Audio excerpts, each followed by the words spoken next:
ఈ రోజు పొదిరేలి serial story విషయానికి వస్తే అసలు చక్రి సూపర్ అబ్బా. మహాలక్ష్మికి అయితే ప్రపోజ్ అయితే చేశాడు, కానీ మహాలక్ష్మి అయితే ఒప్పుకోవడం లేదు. ఇంకా స్టోరీ విషయానికి వస్తే మహాలక్ష్మి పుట్టినరోజు అక్కడికి అతను విక్కీ కూడా అక్కడికైతే వస్తాడు, అలాగే బుస్సు కూడా వచ్చి ఉంటుంది కదా.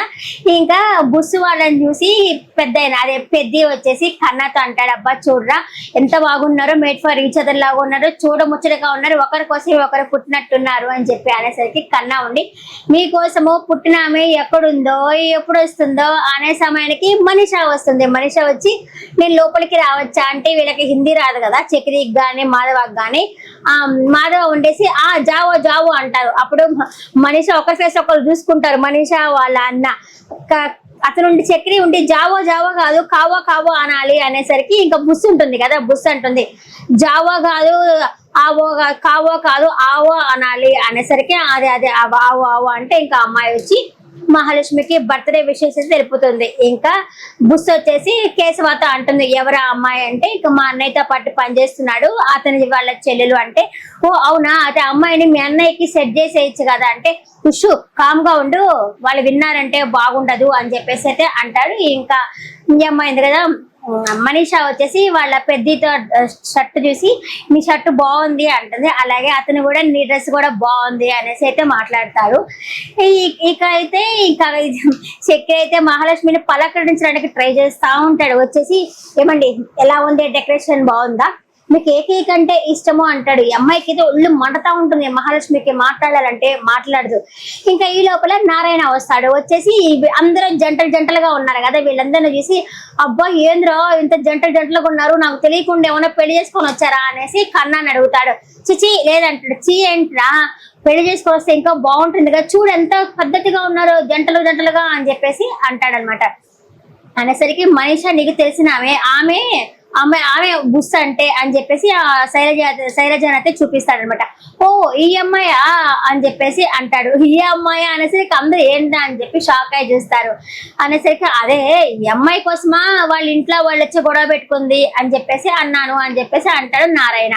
ఇంకా కేశవతో అడుగుతుంది శైలజ, ఎవరు అయినా అంటే మన ఆయన అనేసరికి ఇప్పుడు కాళ్ళకి ఏమన్నా దండం పెట్టాలా అంటే, లేదులే ఆయన ఏమంతగా పట్టించుకోడంటే నాకు కూడా అంత ఫార్మాలిటీస్ నాకు నచ్చదులే అని చెప్పేసి శైలజ అయితే చెప్తుంది అనమాట. ఇంకా సరేలే అని చెప్పి ఇంకా పెద్ద ఆయన ఉండేసి నారాయణ ఉండేసి కేక్ కట్ చేయమ్మా చాలా సేపు అయింది అంటాడు. ఇంకా అతను కూడా ఉన్నాడు కదా విక్కీ కూడా వచ్చేసి కేక్ కట్ చేయండి నేను వెళ్ళాలా అని చెప్పేసి అయితే అంటాడనమాట. సరే అని చెప్పి కేక్ కట్ చేస్తుంది. కేక్ కట్ చేసేసరికి ఫస్ట్ బయట పెడదాము అని చెప్పేసి చక్రి ఇలా వస్తాడు. ఇంకా మహాలక్ష్మి ఉండేసి ఆ కేక్ కట్ చేసే నైఫ్ తో చెయ్యి ఇలా అంటుంది. ఇలా అనేసి ఆ బయట తీసుకెళ్లి మాధవే పెడతాడనమాట. హ్యాపీ బర్త్డే అమ్మంటే థ్యాంక్ యూ అంటుంది. సరే అని చెప్పి ఇంకా అసలు పాపము కేక్ కట్ చేసే ముందరే ఆ విక్కీ ఉన్నాడు కదా మహాలక్ష్మి పక్కన నిల్చున్నాడు అని చెప్పి కుళ్ళుతోటి చక్రి మాధవాన్ని నిలబెట్టి కేశవాన్ని నిలబెట్టి కన్నాన్ని నిలబెట్టి ఆయన దూరంగా నిలబెడతాడు. అది కూడా పోనీలే అనుకుంటాడు పాపము. అలాగే ఇంకా కేక్ బయట పెట్టడానికి వస్తా ఉంటే సారీ కేక్ బయట పెట్టడానికి వస్తున్నసరికి అదే సమయానికి చక్రి కూడా ఇలా మహాలక్ష్మికి పెట్టబోతాడు. ఎక్కడే విక్కీ పెడతాడు అనేసి ఒక బెలూన్ ఇట్లా కాలుతో అనేసి అతని కేక్ అయితే ఇట్లా తోస్తాడు. పాపము విక్కీ చేతిలోని కేక్ అయితే కింద పడిపోతుంది.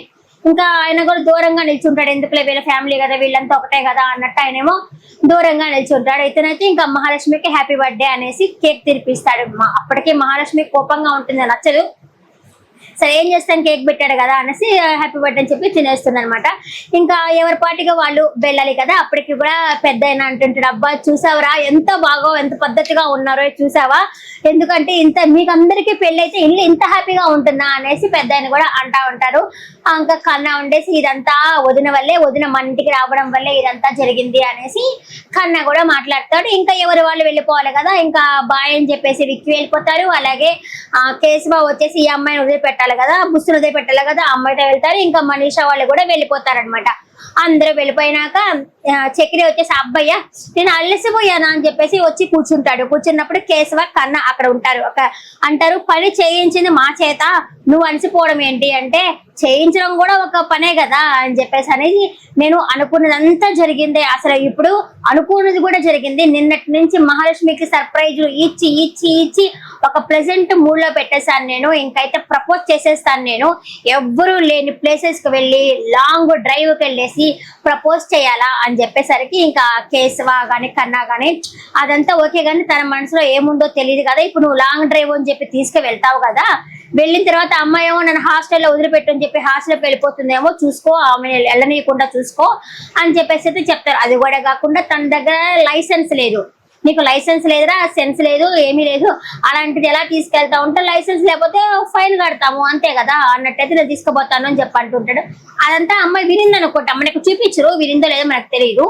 ఎలా అయినా సరే లాంగ్ డ్రైవ్ పోవాలి అంటున్నప్పుడు ఇంకా కేసులో ఏంది లాంగ్ డ్రైవ్ అంటే వాళ్ళు ఊరు దాకా పోయేసి వస్తావా నువ్వు అని చెప్పనేసరికి యాదగిరి గుట్ట దాకా పోయేస్తావా అంటే కాదు, ఎవ్వరు లేని ప్లేస్ కి తీసుకెళ్లి ప్రపోజ్ చేయాలా అని చెప్పేసి అయితే అంటా ఉంటాడు. వీళ్ళైతే నవ్వుకుంటా ఉంటారు, ఇదంతా అయ్యే పని కాదులే అని చెప్పి నవ్వుకుంటా ఉంటే నవ్వండి రా నవ్వండి చూద్దాం అనుకునే సమయానికి మహాలక్ష్మి బయటకు వస్తుంది. మహాలక్ష్మి వచ్చి నేను ఇలా తీసుకెళ్తావా లాంగ్ డ్రైవ్కి వెళ్దామా చక్రి, మీకు ఏమన్నా అభ్యంతరం అంటే లేదు లేదు ఎవరిని పట్టుకొని ఏం అడుగుతున్నాను నేను ఎప్పుడు ఫ్రీ అంటాడు.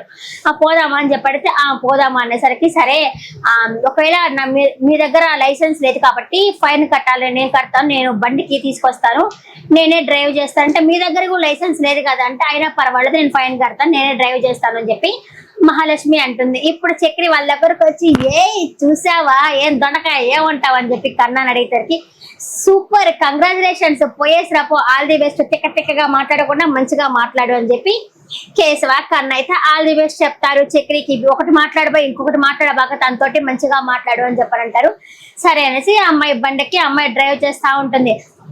వెళ్తున్నప్పుడు కూడా మాట్లాడుతూనే ఉంటాడు, ఈ అమ్మాయి ఏం మాట్లాడదు కానీ మీరు సూపర్ గా డ్రైవ్ చేస్తున్నారు, పక్కన వాళ్ళ హారన్ వస్తే పట్టించుకోవాకండి, నేను ఒకప్పుడు ఇలాగే బాగా డ్రైవ్ చేస్తున్నప్పుడు ఒక బామ్మని గుద్దేశాను, ఆ బామ్మ మాత్రలాగా వచ్చేసి ఎన్ని మాటలు అనిందో అని చెప్పేసి ఇదంతా చెప్తా ఉంటాడు. అమ్మాయి అసలు ఏమీ మాట్లాడదు, కామ్ గా ఉంటుంది, ఏం మాట్లాడడం లేదు. సరే ఇంకా వెళ్ళిపోయిన తర్వాత వాళ్ళు ఏ ప్లేస్ కి పోతారు తెలుసా, అదే దుర్గం చెరువుకి పోయి ఉంటారనమాట. లాంగ్ డ్రైవ్ అంటే దుర్గం చెరువే. అక్కడికి వెళ్ళినప్పుడు పిలిచి అమ్మాయి నిల్చో ఉంటుంది. అలాగే చక్రి ఒక కలగంటాడు అనమాట, అంటే తన ఆత్మారాం వచ్చి మాట్లాడతాడు. నువ్వు చక్రికి ప్రపోజ్ చేసినప్పుడు ఫస్ట్ నుంచి వచ్చి ప్రపోజ్ చేస్తావా, అలా చేయబాక, తను ఇష్టపడేటటువంటి తనే చెప్తుంది కదా, నువ్వు వెయిట్ చేయొచ్చు కదా అనేసరికి అంత వెయిటింగ్ చేసే ఓపిక తన ఆత్మతో మాట్లాడతాడు అనమాట. నాకు అంత ఓపిక చేసే ఓపిక లేదు, ఎందుకంటే లక్కీ లక్కీ అని చెప్పేసి ఒక అతను వస్తున్నాడు, అతనికి బాగా డబ్బు ఉన్నది, అందగాడు, ఇప్పుడు ఈమెను తీసుకెళ్ళిపోతే నేనేం చేయాలా, అందుకే నేను ఇప్పుడే చెప్పేస్తాను అంటే వద్దు చెప్పొద్దు అని తన ఆత్మారాం చెప్తాడే, పో నేను చెప్పేస్తాను అనేసి చక్రి అయితే అంటాడు. వర్షం పడుతుంటుంది, ఇలా పూలతో తీసుకొచ్చి ఇలా ప్రపోజ్ చేస్తాడు. అది బాగుంది, ఆ వర్షం పడ్డము, ఆ అమ్మాయి వైట్ డ్రెస్ వేసుకోవడము చూడడానికి చాలా బాగుంది. ఆ వెనకాల వచ్చేసి జూమ్ పెట్టున్నారు దుర్గం చెరువు దగ్గర, అక్కడంతా లైటింగ్ అంతా చాలా బాగుంది. అసలు ఆ బ్రిడ్జి దగ్గర వచ్చి ప్రపోజ్ చేస్తాడనమాట. అదంతా కళ, అరే నేను నిల్చోనే కలగంటున్నానా అనేసి ఇంకా మహాలక్ష్మి దగ్గరికి వెళ్తాడు. వెళ్ళేసి చక్రి ఏమండి వర్షం పడుతుంది అనేసరికి సరే అదంతా కాదు కానీ మీరేదో చెప్పాలనుకుంటున్నారు కదా చెప్పండి అంటుంది మహాలక్ష్మి.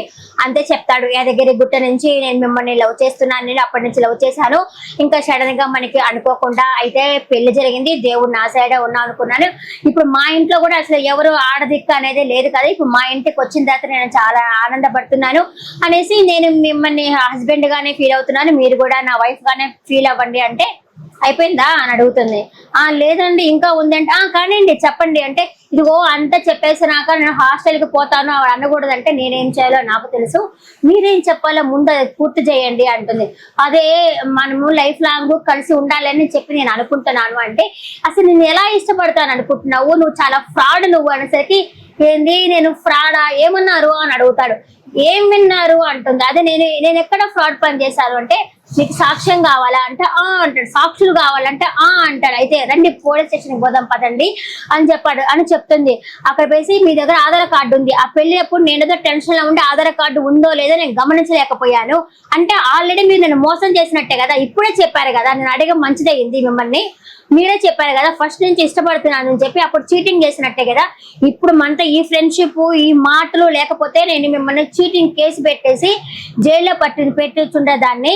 అయినా మీరు ఆ రోజు హాస్టల్లో జాయిన్ అవుదాం అనుకున్నప్పుడు ఆధార్ కార్డు ఉండి కూడా లేదని చెప్పారు. ఆ పోలీస్ స్టేషన్ లో ఆధార్ కార్డు ఇచ్చి మ్యారేజ్ రిజిస్ట్రేషన్ చేయించారు అని చెప్పారంటే, పోలీస్ స్టేషన్ లో ఉన్నప్పుడేమో నా దగ్గర ఆధార్ కార్డు ఉండింది, తర్వాత ఏమో ఆధార్ కార్డు డిలీట్ అయిపోయింది అని చెప్పేసి చక్రి చెప్తాడు. నేను నమ్మను అంటుంది. నమ్మాలంటే ఇప్పుడు నేను ఏమన్నా మొబైల్ దగ్గరికి వెళ్ళేసి నేను ఏమన్నా అడగాలనా, నా దగ్గర లేదు నిజంగా లేదు అంటాడు. ఫోన్ ఇవ్వు అంటుంది. ఫోన్ ఇవ్వు అంటే ఫోన్ ఇస్తాడు. పాస్వర్డ్ చెప్పంటే పాపం పాస్వర్డ్ కూడా తనదే పెట్టుకున్నాడు మహాలక్ష్మి.